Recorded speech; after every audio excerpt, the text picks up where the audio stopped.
पहली विजय जन स्वराज का हो चुकी है कि सभी पार्टियां जन स्वराज जो मुद्दा उठाया है उस पर सभी लोग जो कभी बात नहीं करते थे, शिक्षा का, रोजगार का, स्वास्थ्य का, पलायन का, उस पर सभी लोग आ चुके हैं। इसी बीच निष्पक्ष होकर जाति धर्म से ऊपर और यहाँ के मुद्दे पर जो सबसे अच्छा उम्मीदवार हो उसको मतदान करें। जन स्वराज भी जनता के बीच आ चुकी है। हम लोग जनता के साथ गठबंधन किए हैं और जो भी गठबंधन है कोई समीकरण इस बार काम नहीं करना, जितना गुना भाग जोड़ घटाव करना है करें, दोनों गठबंधन को साफ कर दिया जाएगा। चुनाव में जाति पार्टी की नहीं बल्कि शिक्षा व रोजगार की होगी बात, बदलेगा बिहार।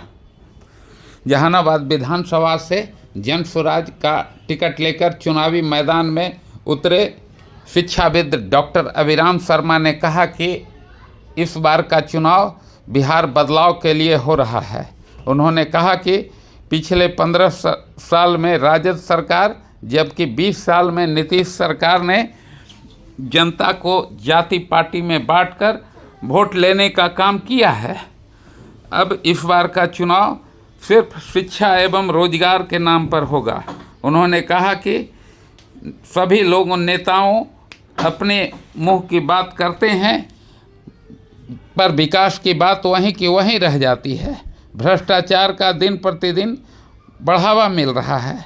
आम जनता का कोई देखने वाला नहीं है। शिक्षा स्वास्थ्य का बुरा हाल है। रोजगार के लिए युवाओं को पलायन करना पड़ रहा है। इसके लिए जन स्वराज ने संकल्प लिया है कि अब बिहार को बदल कर रखेंगे। इसके लिए उन्होंने अपने पार्टी के वरीय नेता प्रशांत किशोर एवं अन्य नेताओं को धन्यवाद भी दिया। मौके पर प्रेस कॉन्फ्रेंस कर उन्होंने कहा, वह सुनिए। किया है मत करेगा, क्योंकि मेरा संकल्प है हम जमात को लेकर चलते हैं। जमात में इतनी ताकत होती है कि उसकी सफलता बहुत निकट हो जाती है। इसीलिए आप सभी लोगों का से मेरा निवेदन होगा कि कम से कम इस चुनाव में जाति पर केंद्रित नहीं होकर जमात पर और जहानाबाद के मुद्दे पर सारे पार्टियों को लाइए। जो जन स्वराज भी जहानाबाद के मुद्दे पर, बिहार के मुद्दे पर चुनाव लड़ना चाहती है और लगभग पहली विजय जन स्वराज का हो चुकी है कि सभी पार्टियां जन स्वराज जो मुद्दा उठाया है उस पर सभी लोग जो कभी बात नहीं करते थे, शिक्षा का, रोजगार का, स्वास्थ्य का, पलायन का, उस पर सभी लोग आ चुके हैं। इसी बीच पर पहला मेरा आत्मविश्वास मेरा संकल्प का विजय हुआ है और इसके बाद आगे देखिए क्या क्या होता है और आप लोग का इसमें सहयोग चाहिए कि मुद्दा चाहता किसी भी पूरी परिदृश्य को चुनाव को भटकने नहीं दिए। ये आप लोग की भी जिम्मेवारी है कि यदि बिहारी आप लोग भी हैं, बिहार का कल्याण चाहते हैं, बिहार का विकास चाहते हैं, बिहार का भविष्य आने वाले बच्चे, मेरी पहले भी बता चुका हूँ, शिक्षा पहली प्राथमिकता होगी कि यह फंडामेंटल राइट है कि विकास की यदि नमूना देखना चाहते हैं, विकास का परिदृश्य देखना चाहते हैं तो शिक्षा के बिना आप कुछ नहीं कर सकते हैं। इसलिए शिक्षा फर्स्ट प्रायोरिटी है, उसके बाद रोजगार, तब पलायन की बात। कैसे दोनों यदि दुरुस्त हो जाता है तो पलायन भी स्वतः इसमें कंधा लगा देता और उसकी रोजगार मिलता तो पलायन कम हो जाएगा। दो गठबंधन के बीच आप अपने को कहाँ पा रहे हैं? कहाँ है दो गठबंधन? तीसरी गठबंधन नहीं, तीसरी एक पार्टी का आना पड़ा। दो गठबंधन फेल्यूर हुआ पूरे बिहार में, सभी लोग देख रहे हैं। इसलिए इसका प्रमाण सबसे बड़ा है कि 90 में जो बिहार की स्थिति थी, सबसे गरीब और पिछड़ा राज्य बिहार था और आज भी 1925 में भी वही हाल है। सबसे पिछड़ा और गरीब राज्य बिहार है। कभी आप लोग भी पूछा कीजिए कि सबसे पिछड़ा और गरीब राज्य बिहार क्यों? पलायन कब बंद होगा? तो यह सबसे बात तीसरी आवश्यकता है।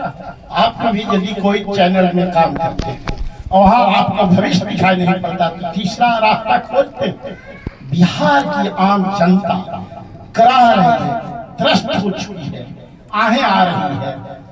अंधकार ही अंधकार दिखाई पड़े, उसी बीच एक उम्मीद की किरण दिखाई पड़ी है। जनसुराज, हमारे सूत्रधार जनसुराज के शांति स्वरूप जैसे पढ़ा लिखा और विजनरी व्यक्ति जो एक बिहारी की गौरव पूरे देश में अपनी पहचान बनाया है अपनी बुद्धि की। लोग कहते हैं कि बिहारी बहुत ही दूसरे दृष्टि से देखते हैं, लेकिन एक बिहारी सब पर भारी नारा लगाते हैं, इन्होंने करके दिखाया है। एक बिहारी की रणनीति क्या होती है, उसकी बुद्धि की ताकत क्या होती है। तो उसी बिहारी आपके बिहार के बदलाव के लिए कंधा लगाया है। इसलिए इस बदलाव में हम सभी पूरे बिहारियों से, सभी दलों से निवेदन करते हैं, आग्रह करते हैं सारे चैनलों से भी कि इस बदलाव में अपना शरीक होइए। न तो 35 साल से जो स्थिति बिहार का बदतर बनी हुई है, बदहाल है, जैसे शैक्षणिक व्यवस्था, स्वास्थ्य की व्यवस्था, रोजगार की व्यवस्था, पूंजी जो चरमरा गई है बिहार की, सब कुछ है बिहार में, लेकिन इसके पीछे क्या कारण है नेता इसका जवाब नहीं दे रहे हैं। इसीलिए जनसुराज को आना पड़ा और प्रशांत किशोर को इस लड़ाई में आगे बढ़कर कमान संभाल लिया। और यह केवल प्रशांत किशोर की लड़ाई नहीं है, यहाँ लाखों नौजवानों का भविष्य की एक बहुत बड़ी लड़ाई है जो त्रस्त है। यहाँ किसान त्रस्त है, मजदूर त्रस्त है, आम जनता त्राहिमाम कर रहा है। सभी के भविष्य को बचाना है तो एक तीसरे मोर्चे के रूप में उभर कर आया है जनसुराज। और पूर्ण विश्वास के साथ आप लोग को कहता हूँ कि 14 नवंबर के बाद आप सभी लोगों का सहयोग आशीर्वाद मिलेगा और निजाम बदलेगा और बिहार की जनता के हाथ में बागडोर आएगी तो बिहार का भविष्य बदलना। उन्होंने शिक्षा व स्वास्थ्य को प्राथमिकता सूची में रखकर काम करने की बात कही, जिससे प्रखंड स्तर पर नेटरहाट की तर्ज पर विद्यालय भी खोलने की सरकारी घोषणा की। शिक्षण व्यवस्था उसकी उत्तम कोटि का नहीं हो जाता है नेतरहाट और सैनिक स्कूल के तर्ज पर, जब तक इसमें समय लगेगा 5 से 10 वर्षों तक, तब तक हम प्राइवेट स्कूल में हर गरीब के बच्चे को एडमिशन करवाएंगे, उसका नामांकन होगा और उसका शुल्क सरकार जमा करेगी। भ्रष्टाचार पर भी प्रहार किया तथा कहा कि आज दिन के उजाले में भ्रष्टाचार हो रहा है। पिछली सरकार में भ्रष्टाचार घोटाले जनसुराज लाया क्या, जाएगा। जनसुराज की नीति क्या है भ्रष्टाचार? आप लोग से छिपी है भ्रष्टाचार की। दिन रात आप एक कार्यालय छोटा सा जाते हैं, अंचल कार्यालय में, डीएम ऑफिस में या किसी भी अस्पताल में जानते हैं, क्या उसका आप शिकार नहीं है?